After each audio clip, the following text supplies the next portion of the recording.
Hi, everyone, and welcome to another fun math day. We're going to go ahead today and try something a little bit different. Mrs. Swint's going to try to use her smart board from school. It's very, very quiet in here and very lonely. So think of me as I'm standing here in front of this smart board. But this way, we're going to be able to hopefully, between writing on the book and writing up here, we're going to have this down. So the first thing we have to do is a joke, because we can't start problem solving without a joke. So because we just finished up with Easter, I kind of missed out on the Easter jokes. So I thought you might enjoy a couple of these. What did one Easter egg say to the other? Have you heard any good jokes lately? One more joke, because we have to have two. What is the Easter Bunny's favorite kind of music? Hip hop. All right, let's get it started. You need to turn to page 605 in your books, my friends, and it is lesson 3 of chapter 10. And we're going to start with a problem solving. And the whole idea of our problem solving today is going to be finding a pattern. So, patterns are great. They make our answers come automatically. So let's start with the buses leave in order every half hour. Bus 1 leaves at 9:30, bus 2 leaves at 10. And what time do buses 3 and 4 leave? Well, when we look at a problem like this, first of all, we need to understand what we're trying to find out. We're trying to find out what time buses 3 and 4 are going to leave. We also have some other information. We have information that we know. I'm going to understand what I know. I know that bus 1 leaves at 9:30. I know that bus 2 leaves at 10. And I also understand that each bus is going to leave every half hour. Yesterday, we talked about half hours. And we had our clock. And on our clock, we showed our numbers. So we had our numbers. We started at 4, and then we went ahead and we had 4:30. And then we had 5, and half hour would be 5:30. So we know 30 minutes past the hour is going to be at that time. Now, let's go ahead and find our pattern. The pattern's every half hour. So we're going to go ahead and under where number 3, where it says solve, and it looks like we are going to be backwards. Let's see if we can make this perfect. So when I see 3, I'm going to find my pattern. They're showing you bus 1, 2, 3, and 4. So we're going to go ahead, and they're saying, well, bus 1 leaves at 9:30. If I had my Judy clock, which now will be showing you the right way, let's pull up 9:30. Here's 9:30. And so every half hour it's gonna change. So now I have till 10. Then half hour from that, or 30 minutes from that, is going to be 10:30. And then you're going to go a half hour from that. And my friends, you have 11 o'clock. So you have answered your question. Bus 3 is now going to be at 10:30. Bus 4 is going to be at 11. Remember, 30 minutes. Remember, if I did a review here of my clock, my hour hand is the small hand, the shorter hand. My minute hand is my long hand. I have 60 minutes in an hour. Each of my numbers on my analog clock stand for 5 minutes. So we know it's 5, 10, 15, 20, 25, 30 again. So just as a quick review. Is your answer reasonable? Does this make sense? It sure does. If I came up with 4 o'clock, would that make sense? No. So we need to make sure things make sense. Let's turn the page. On the next page, my friends, we have Each class at school will go to recess 30 minutes after the other. The first class goes to recess at 1. What time will the fourth class go? Well, my question is this: what time will the fourth class go?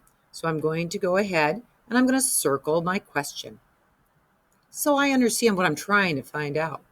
I then will underline everything I know. I know each class is going to go 30 minutes after the other, and I know the first class goes at 1 o'clock. I'm going to do this just how I did my clock problem. So I'm going to set it up the same way, and you should too.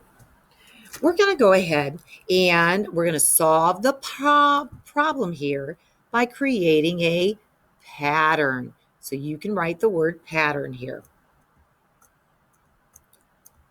Pattern, E-R-N. If I wasn't sure how to spell it, I could go back in the previous page and it's right under there under my strategy. Then I have solve. I need to figure first class, second class, class 3, and class 4. So if I go ahead, this says the first class goes to recess at 1 o'clock. So I'm going to put that down on my board. I'm going to go ahead. I've got my first class, which goes to recess at 1 o'clock. I put the hour followed by the numbers. I then have my second class. I have a third class. And the question we're trying to solve is, what time will the fourth class go? So I have my fourth class. So here we go. We know that they go to recess and that each class has a 30-minute recess, which that's pretty great because we don't have a 30-minute recess. We should talk to Sister Pat about that. So at 1, the next class would be 30 minutes after, which means it would be 1:30. Then if I take my Judy clock and I had 1:30, my next time would be 30 minutes later, 2 o'clock. Put the hour first, followed by the minutes. And last but not least, the fourth class will be 30 minutes later. And guess what time that is? You got it, 2:30. So we put the hour of 2, 30. Perfect. Is your answer reasonable? Why, yes, it is. It does make sense. 4 classes. I start at 1. I'm done at 1:30. We've got it. Let's go ahead to the next page. On the next page, we have apply the strategy. And again, we're going to find patterns to solve. Use the space provided. All right, the first question is this. In the morning, Miss White's students change activities every hour. Reading starts at 8:30. Her students go to 3 more rotations or 3 more activities. When do each of the activities start? So the question we need to solve here is, when do each of these activities start? We know certain information. I know right now that reading starts at 8:30. I know the students have 3 more activities. This is like our TL. So we also know that students change activities every hour. So they start in the morning at 8:30 with reading. Okay. I have 3 more activities, which they have showed with 3 lines. So if I start my clock at 8:30 and I have 3 more activities and each activity starts the next hour, well, 1 hour from 8:30, if we have 8:30, an hour later would be 9:30. Remember, an hour is 60 minutes. The minute hand goes all the way around the clock. So right here, we're going to write 9:30. On the next activity, which would start an hour later, we would be an hour after 9, which would be 10:30. And you fill out the last one because I think you've got this one. Then we have brain builders. Our brain builder is this. Students start working in learning stations at 10:30. After 2 hours, they go to lunch. 3 hours after lunch begins, they go home. My question is now, following through, what time do the students go home? All right. We know the students start at their learning stations at 10:30. All right. So if I had to create a pattern or I wanted to draw this out, I would probably begin with my 10:30. Then I have to figure after 2 hours, they go to lunch. So I want to write that down. And then 3 hours after that, they're going to go home. So let's get this started. We know that they begin at 10:30. Okay, that's when I begin. We know then that after 2 hours, they're going to go to lunch. All right, so I need to figure if I start at 10:30, what's going to be 2 hours later? Well, if I look at a clock and I mark it down as here's my 10:30, what's going to be 2 hours later? I would go, there's 1 hour later, there's 2 hours later, and stop right there. What time, if I have between the 12 and the 1, I'm going to have 12:30. So I write my hour and my minutes. We're not done yet because the problem says what time do the students go home? I know what time they went to lunch. I know what time they started, but now I need to know what time they're going home. So after lunch, it says 3 hours after lunch. So I'm at 12:30 now, and I have to figure out 3 hours later. Here we go. 1, 2, 3. I would go home at 3:30. So they have a little bit of a longer day than we do. 3:30. Your hour is going to be 3, your minute's going to be 30. Good. Let's start with number 3. In the afternoon, Miss White's class change activities every half hour.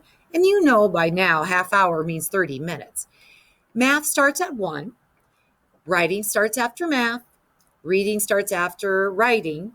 What time will reading start? Oh, I love these problems. Let's go ahead with a clean slate and let's get things started.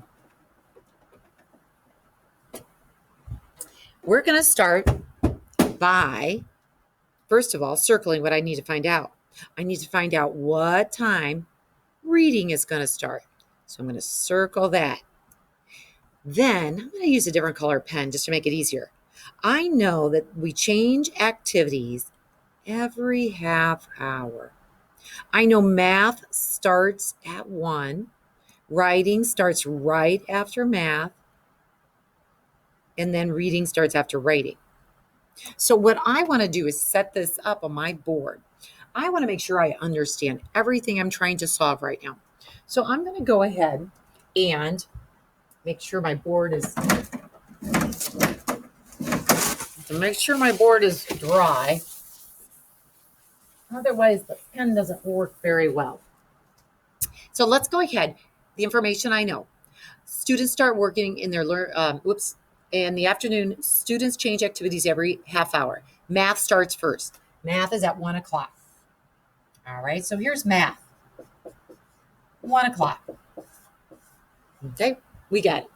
Now they will go ahead and every half hour we go into something else. So then the next activity that they are going to be doing is writing.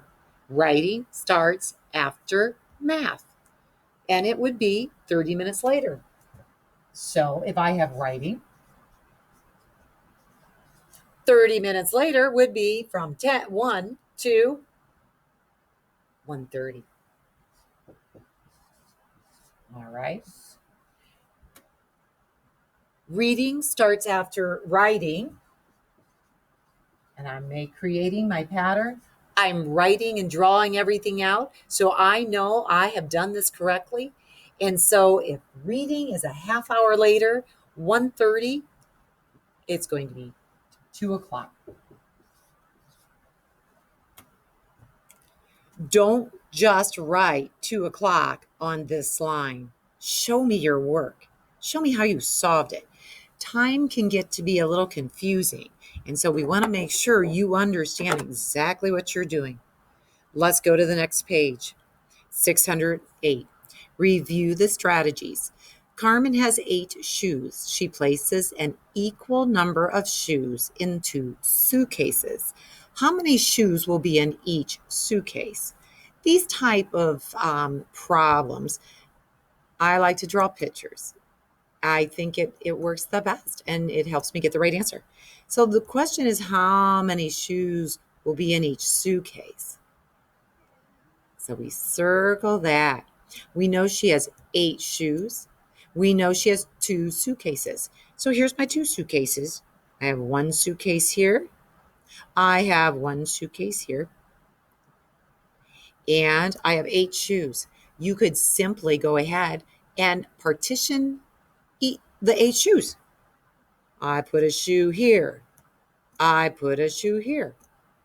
1, 2, 3, 4, 5, 6, 7, 8. Stop right there. So I have my 8 shoes. How many shoes will be in each suitcase? I can count my X's, and I know for sure I have 4. A postcard cost 45 cents. Jason wants to buy 2 of those postcards. So I know I'm going to have to do some addition because 45 is just for 1. I need 2. He has 2 quarters, 2 dimes, and 3 nickels. The question is, how much money does he have? All right. Friends, the question is simply, how much money does he have? Do we really need to know that the postcard costs 45 cents? We don't. Do we need to know what the cost of 2 postcards are? No. In this case, they were trying to trick you, but we're too smart for that. All they want to know is, how much money does he have? And we've done money in the previous chapters. 2 quarters. We know, and if we go through our little song, a penny's worth 1, a nickel's worth 5, a dime is worth 10 cents, a quarter 25. All right, so if I have 2 quarters, I can simply add right here 25 and 25. And remember when we added our quarters, and Mrs. Swint's going to go back to the board up here because the writing doesn't look very pretty there. So here we go. We have 2 quarters. I have 25 and 25. Then I have 2 dimes. We know dimes are worth 10. And then we have 3 nickels. Now I'm going to count by 5 because why? That would be a lot easier. Even the 10s, I could have just said 10, 20. 5, 5, 10, 15. There's my nickels. Let's do it.